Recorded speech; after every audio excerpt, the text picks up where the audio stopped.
Hey people, how are you doing today? In that video, I just went into salon again and just clean my nails. As you can see, that lady is about to start cleaning my nails while I am choosing what colors I have to pick in that board.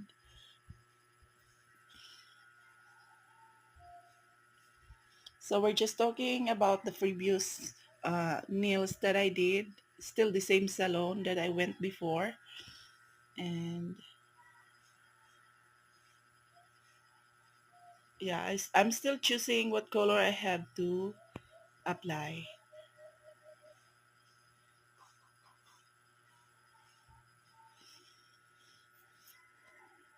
So I supposed not to go to salon that during that time, but I have to because one of my toes is hurting and it's about to start swollen. So I have to right quick going into salon just to get off that red dry skin or ingrown before it's getting worse.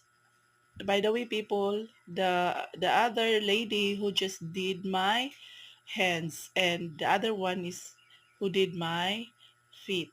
So it's just two ladies, one for my hands and one for my feet.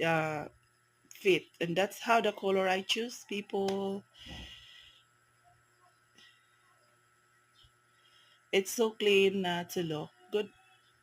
Thank you for watching. Don't forget to click subscribe our channel to those who are not subscribing yet.